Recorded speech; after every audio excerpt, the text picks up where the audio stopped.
Go. Okay. So before I get started, does everyone know where marijuana comes from? Anyone wanna volunteer? Do you know where it comes from, Jess? That plant. You're right. Marijuana does come from a plant. It's called a hemp plant, and this plant is an all-natural plant that is grown throughout the world. And this plant is generally used as a very productive for society, a productive product. This hemp plant, it needs the warm weather, it needs a lot of sunlight, can be grown indoors and outdoors, and has been used as far back as 7000 BC. Originally, this plant was used for paper, it was used for rope, even for fuel. And in the 1900s, early 1900s, the first cars were made, and they used this to burn gas. And, however, the hemp plant also has a flower, and this flower is what most people know as the marijuana leaf. And a few common names that I'm going to use that you guys might not know, I'm just going to read them off so everyone knows what I'm talking about. There's people who reference marijuana plant as tree, pot, weed, grass, kush, herb, cannabis, and Mary Jane, just so everyone can follow with me. And the part that people so-called used to get high off of is called THC. That is a chemical found in the plant, the leaves right here, and that is the famous part that everyone really makes a big issue of. So, before I get started, the United States government needs to legalize the use of marijuana for its citizens because marijuana is medicinally advantageous, it would stimulate our economy, and it would help end a large part of the violence associated with the war on drugs. Medical marijuana. Let me start with saying that medical marijuana is not for everyone. It's a personal opinion, and consuming marijuana might make some people feel a little anxious, might make them paranoid. So, before I get started, everyone has to know that it's different for everyone, and that you won't always experience the same things.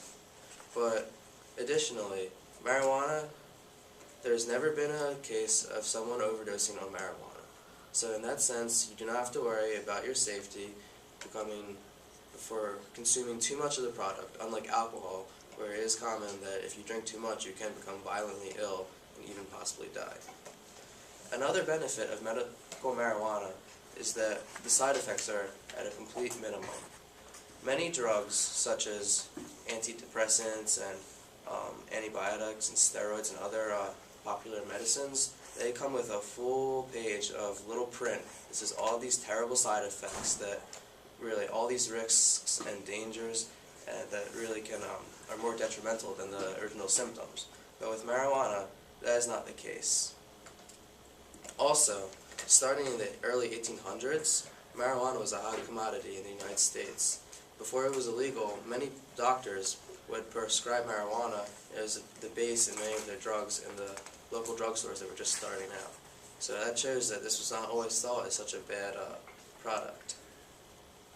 A couple of the symptoms that marijuana is famous for treating is appetite loss, glaucoma, nausea, vomiting, spasticity, pain, and weight loss.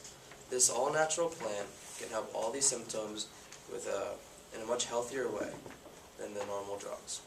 Also, marijuana if it was to be legalized, it could be much less expensive than many of the normal painkillers and other antidepressants. The thing is, a lot of these drugs are covered by insurance companies. At the same time, not everyone has optimal insurance, and therefore, they can be extremely expensive if out of pocket. Marijuana is cheap, effective, and safe. And there's always the question of the links between marijuana usage and lung cancer, as well as emphysema. And despite these associations not being true, there is still some people that do cough and wheeze when consuming this product. And therefore, if that is the case, you don't only have to smoke marijuana. It can also be used by a little machine called a vaporizer, which melts down the THC in a vapor form via the name vaporizer. And with that in mind, you are only consuming the vapor and there's no smoke whatsoever. So that takes out all toxins and pollutants that many people are afraid of and one of the main arguments that people say why marijuana is not good for you. Additionally, if you do not want to use a vaporizer, marijuana can be cooked and baked. And some of the popular forms are brownies, cookies, butters, even lollipops. It comes in almost anything you can cook up or bake. So it's really, there's many ways to consume this, and you don't have to be afraid about the side effects. So next time you're dealing with chronic symptoms that just won't seem to go away, consult a doctor about medical marijuana instead of continuing in the American way and popping little white pills for the rest of your life.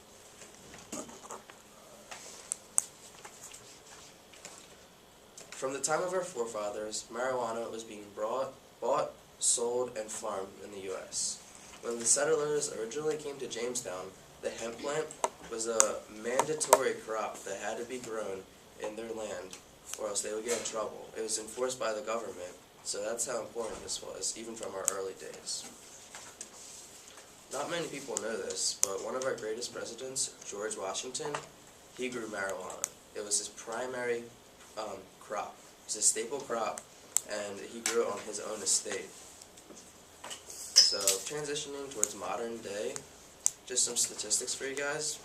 The U.S. is by far the most criminal country in the world, with 5% of the world's population and 25% of its prisoners.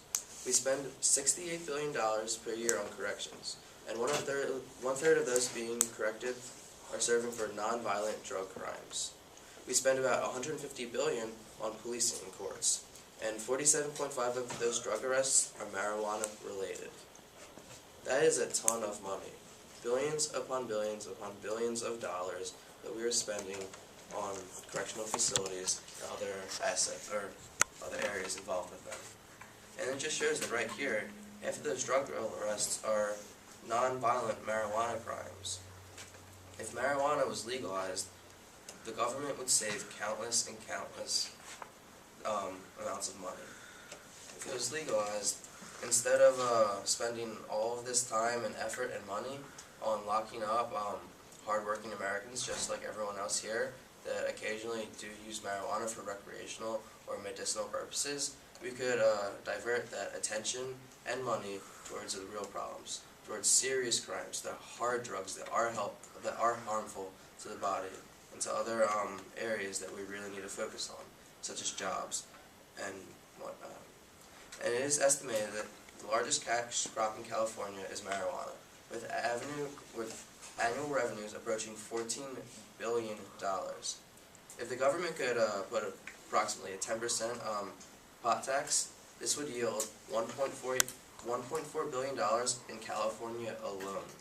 If all 50 states did that, we would be raising over $50 billion. And with this economy right now, we need all the help that we can get. So I really do think that is a great idea. And additionally, the legalizing of marijuana would not only promote in itself the boost in the economy, but we would also need people that would focus on the agriculture, packaging, marketing, advertising, and distribution. So between all those areas, we would raise so much money and increase millions of people that need jobs that could finally find something to do. Nevertheless, before we the people can properly benefit from the economic prosperity of the marijuana market, we must first convince the government to give the people what they want and end the futile war on marijuana.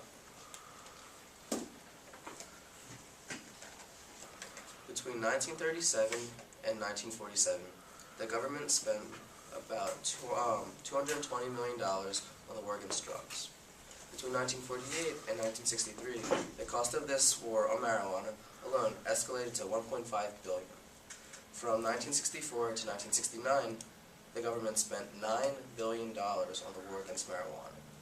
This is back in the 60s. Now, annually, it is billions and billions of dollars that the government is spending to fight the war on this non-violent and all-natural drug. And to be honest, the government is losing this war. Continually, people are still smoking this plant. They're not worse people for doing so, and the fact of the matter is, they're not planning on stopping anytime soon. There's been, it's growing in popularity, Many states are even decriminalizing it, which means that it's not as large of a crime to be caught with this plant anymore, but it's still, as the federal government as a whole, it is illegal. And they have to face the facts that they need to make reforms, or else this is just going to be an ongoing problem that is diverting time, money, and lives. Back in our earlier history, there was some propaganda by the government against marijuana. A popular movie called Reefer Madness was made that portrayed marijuana as an evil plant that was the devil's work, and that showed all these terrible side effects and how bad it was to consume this plant. While this is not true, the government still try to enforce it, and that is just one example. Another example is the Marijuana Tax Stamp Act. This act stated that marijuana was legal as long as you had the proper stamp that showed you could possess it. However, the government never actually issued this stamp, making it quite hard for people to have one and legally get this product. So they're almost playing both sides of the coin here, making it extremely hard and deceitful and concealing the truth. Another concern in modern day times are, since marijuana is illegal, who's it up to market this illegal product? And that's where it falls to the black market. Drug lords are now in charge because the government refuses to take responsibility, and they can do whatever they want, to be honest. They can raise prices, which does not help our economy. They can put chemicals in at their own whatever they want. We will never know. And there is a lot of violence that is associated with this. However, if our government would take over, they could regulate this sale of marijuana. They could do it safely. They could make it organic. We could know where it is grown, how it is being grown, and they could monitor it just like they do for alcohol. They just have to realize that things need to change.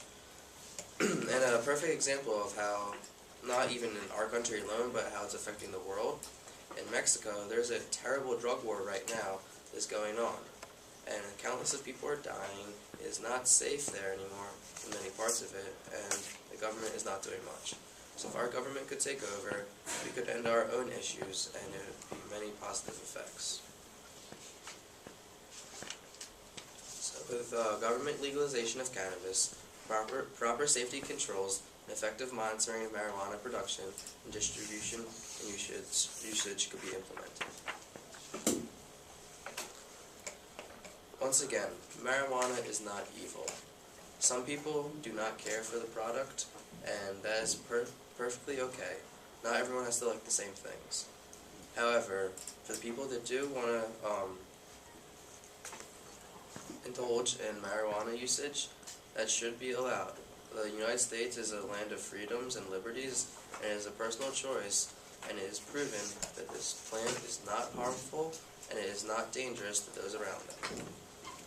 Regrettably, this herb has received a flawed reputation over the last 100 years, and as a result, the Food and Drug Administration has declared it illegal.